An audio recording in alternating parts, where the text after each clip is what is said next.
ley reformatoria a la ley que establece rentas en favor de las provincias de Azuay, Cañar, Morona, Santiago y Tungurahua por venta de energía eléctrica. Se otorga el uso de la palabra en estos momentos como parte ya de la apertura del debate al asambleísta Juan Cristóbal Lloret. Si no me equivoco fue lo que alcanzamos a escuchar.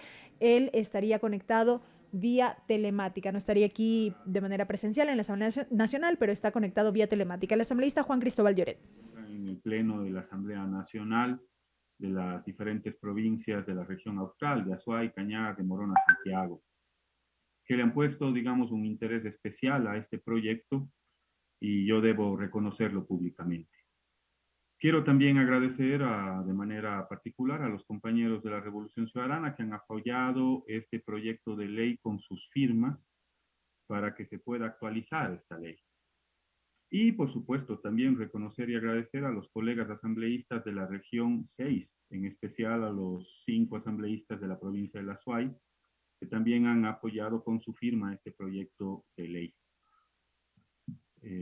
Lamento, señorita presidenta o señor presidente que retomó ya la sesión, que este informe que fue aprobado el 8 de abril del 2022 haya pasado cerca de 60 días 60 días en el despacho de la expresidenta de la Asamblea Nacional sin su tratamiento debido.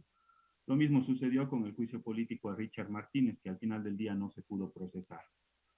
Pero debo reconocer al mismo tiempo la voluntad del presidente Saquicela de poder colocarlo en el debate para la consideración de los diferentes colegas asambleístas en este pleno de la Asamblea Nacional. Yo debo decirle, señor presidente, que esta es una ley, la ley 047, está vigente a través de un decreto ley desde el año 1989. Es de las pocas leyes que ha sobrevivido a la Constitución de Montecristi, que ustedes pueden ver inclusive en la disposición transitoria 28ª, se mantiene la ley 047 al igual que la ley 010. Por lo tanto, el espíritu de los constituyentes de Montecristi da cuenta de sostener precisamente esos recursos en beneficio de las provincias de Azuay, Cañar, Morona, Santiago y de la provincia de Tungurahua. Debo decir también que este decreto ley se promulgó precisamente por algunos objetivos. Uno de ellos tiene que ver con acortar las brechas sociales que existían en aquel momento, en la década de los 90, entre la región austral y la provincia de Tungurahua con el resto del país. Lamentablemente, muchos de esos indicadores aún se mantienen en desnutrición infantil y en otras áreas. El tema de conectividad, el tema de vialidad es un desastre, lamentablemente, en la región austral, y eso hay que decirlo con total frontalidad. Han pasado 5 años sin mantenimiento las carreteras en el país y ha pasado factura no solo a la región austral, sino a las diferentes regiones del país entero.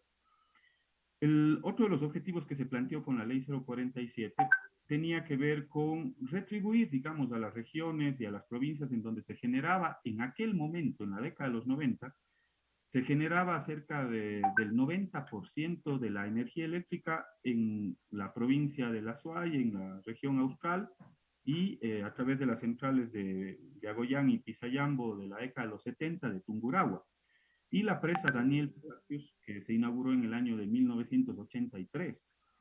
¿Qué es lo que establecía esa ley 047? Retornar parte de los recursos, 5% de la venta de energía eléctrica de las centrales hidroeléctricas. ¿Para qué? Para que retornen a sus regiones para mitigar los efectos ambientales que hasta el día de hoy se mantienen. Los microclimas que se han desarrollado en función de la cola del embalse en la zona de Paute, digamos, afecta no solo a los agricultores, a los campesinos, sino al desarrollo de esas regiones porque se han formado microclimas. Entonces es importante que esos recursos regresen al austroecuatoriano para poder hacerle frente a esos efectos medioambientales, también para generar obras de infraestructura, aprovechar esos recursos hídricos y sobre todo mantener esas zonas, esos afluentes que puedan llegar hacia las riberas del río Paute con el afluente hídrico para garantizar la generación de energía eléctrica. Por eso se genera o se crea la ley 047, y también para poder garantizar obras de infraestructura para la región. No sé si usted me permite, señor presidente, me gustaría compartir una presentación para que los colegas asambleístas puedan mirar cómo se encuentra en este momento la asignación de esos recursos. Si usted me facilita, señor presidente, o a través de secretaría, por favor.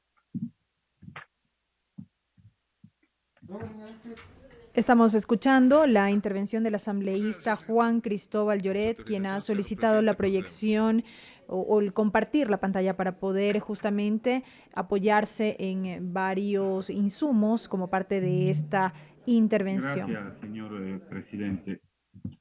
¿Cuáles son los objetivos que busca esta reforma, la ley 047? Primero, actualizar el contenido de la reforma. Esta norma está vigente desde 1989 e inclusive se mantienen algunos nombres como INESEL, por ejemplo, dentro de la ley que ya desapareció hace algunos años atrás. Entonces, estamos actualizando esa ley que data desde 1989. También otro de los objetivos es garantizar el retorno de los recursos a los territorios, parte de un modelo de descentralización de los recursos. Yo seré un firme partícipe de poder apoyar e impulsar todos aquellos modelos de descentralización y de desconcentración del Estado, porque es la única forma de poder garantizar equitativamente el desarrollo de las diferentes regiones y de las diferentes provincias del país. También aplica criterios de solidaridad y equidad en la distribución de los recursos. Aquí se está planteando no solo la participación de los gobiernos parroquiales autónomos, sino también de los gobiernos provinciales y los municipios en el proyecto original. Y también se garantiza recursos para proyectos medioambientales y obras de infraestructura que son fundamentales. No sé si vamos a la siguiente lámina, si son tan gentiles, por favor. En la norma vigente, la siguiente lámina, por favor, gracias. En la norma vigente se establece que el 5% de la venta, de la facturación de la venta de energía eléctrica de la central Paute, en este momento el 60% van a los municipios de las provincias de Azuay, Cañar y Morona Santiago en partes iguales. Y el 40% restante va al ex-CREA. Pero resulta que el ex-CREA fue suprimido en abril, el 29 de abril del año 2009, y pasa a ser parte de la Secretaría Nacional de Planificación. Y a partir del año 2009, no tenemos claridad, señor presidente, de qué ha pasado con ese 40% de los recursos. En la región yo debo decir que hasta el año 2017 sí se veían obras de infraestructura, UPCs, escuelas del milenio, se arreglaban las carreteras, pero desde el año 2017 hasta la fecha no sabemos en qué se están invirtiendo ese 40% del ex-CREA. Es por eso que este proyecto de ley lo que hace es actualizar. Y si vamos a la siguiente lámina, por favor, aquí lo que estamos planteando en la siguiente lámina es que ese 40% de venta de energía eléctrica que antes iba al ex-CREA, como el ex-CREA desapareció, se redistribuyan esos recursos. Un 20%, esta es la propuesta original, no lo que consta en el informe para segundo debate, porque aquí en el informe para segundo debate se ha modificado la propuesta original, que es lo que planteaba, que el 20% vaya hacia los gobiernos parroquiales, provinciales de Azuay, Cañar, Morona, Santiago, y el otro 20% a los gobiernos provinciales. ¿Y por qué, se planteó de esa manera? Porque la Constitución establece ciertas competencias a los gobiernos provinciales, señor presidente, que me voy a permitir dar lectura. En el artículo 263 de la Constitución se reconoce a los gobiernos provinciales las siguientes competencias. Esto es fundamental. Primero, planificar el desarrollo provincial y formular los planes de ordenamiento territorial de manera articulada, dice, con la planificación regional, cantonal y parroquial. Entonces aquí alberga toda la planificación y la visión de desarrollo de la provincia. Por eso se necesita garantizar con recursos precisamente para hacerle frente a esos micro cambios climáticos que tenemos en la zona de influencia del proyecto Paute y de las zonas que están hacia abajo. También le plantea la ejecución y de obras en cuencas y microcuencas. Esa es una competencia que tienen los gobiernos provinciales. ¿Y por qué es importante que se mantenga esa asignación? porque las microcuencas tienen que ser gestionadas con una visión integral y es una competencia que tienen los gobiernos parroquiales y esas microcuencas son las que alimentan al embalse del proyecto Paute Integral. Y también plantea la gestión, que es una responsabilidad, la gestión ambiental provincial, es parte de las competencias. Y aquí estamos hablando de una serie de indicadores medioambientales que se ven afectados a través de la generación de energía eléctrica, sobre todo en lo que tiene que ver con el embalse. ¿Y quiénes tienen que hacerle frente? Precisamente es el gobierno provincial. Y también planificar, construir y operar y mantener sistemas de riego, porque hay que aprovechar ese potencial hídrico en toda la zona para precisamente llegar hacia los diferentes sectores de agricultores y campesinos y poder aprovecharlo medioambientalmente, haciéndolo, digamos, aprovechando esos recursos naturales y la energía que se genera.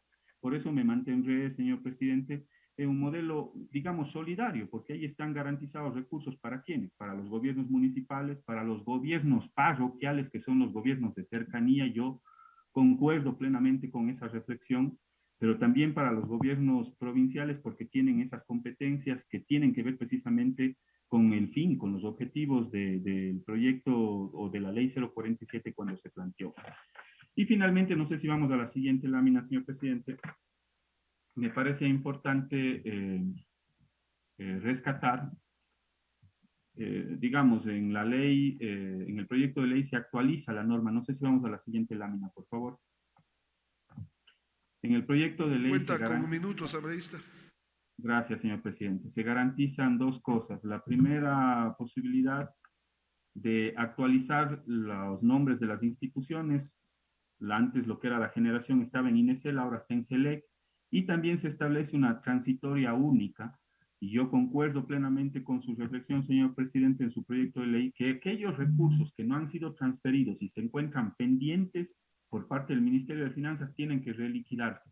Lo que debo insistir en el proyecto de ley es que se establezcan plazos. Plazo para poder determinar los valores no transferidos y plazo para entregarlos. Si bien es cierto, en el proyecto consta 180 días para entregar, pero no se establece un plazo para poder determinar los valores pendientes que no han sido transferidos. Y finalmente, la última lámina, señor presidente, si usted me da paso. El artículo 274 de la Constitución garantiza a los gobiernos autónomos descentralizados en cuyo territorio se exploten o industrialicen recursos naturales no renovables, tendrán derecho a participar de las rentas que percibirá el Estado por esta actividad de acuerdo por la ley. Yo quiero dejar sentado este artículo como un artículo fundamental para poder ampliar el debate y no solo centrarnos en ese 40% de los recursos que están pendientes de entregarlos porque iban al ex-CREA, sino quiero aquí abrir el debate para los otros proyectos hidroeléctricos que se han generado a partir precisamente de la década de la Revolución Ciudadana, porque habrían pasado 3 décadas en el país con tan solo 2 o 3 proyectos nacionales de generación hidroeléctrica, hasta que llegó la Revolución Ciudadana y se generaron una serie de proyectos hidroeléctricos y de acuerdo al artículo 274 de la Constitución, los gobiernos locales o los territorios en donde se generen precisamente ese potencial estratégico deberían recibir rentas por parte del Estado. Y aquí quiero ampliar el debate y dejarlo sentado en este pleno, porque no puede ser posible que aquellos lugares, aquellas regiones, aquellas provincias que aportan en este momento con cerca del 50% de la generación eléctrica, porque ya no solo estamos hablando de la central Paute, hoy tenemos la central Sopladora, la central Mazar, y está por construirse Cardenillo, tenemos el proyecto del río Santiago que está pendiente, nos toca todo Sinclair. Es decir, hay una serie de infraestructura hidroeléctrica que deberían garantizarse esos recursos conforme el artículo 274 para el desarrollo de las regiones y de las provincias del país. ¿En aras de qué? En aras de evitar ese centralismo y esa concentración que hoy lamentablemente y dolorosamente vive el Estado ecuatoriano. Esa es mi intervención, señor presidente. Muchas gracias a ustedes, colegas asambleístas, por hacer los aportes que puedan hacerlo a este proyecto de ley. Muy buenos días. Tiene la palabra la asambleísta Lucía Plasencia.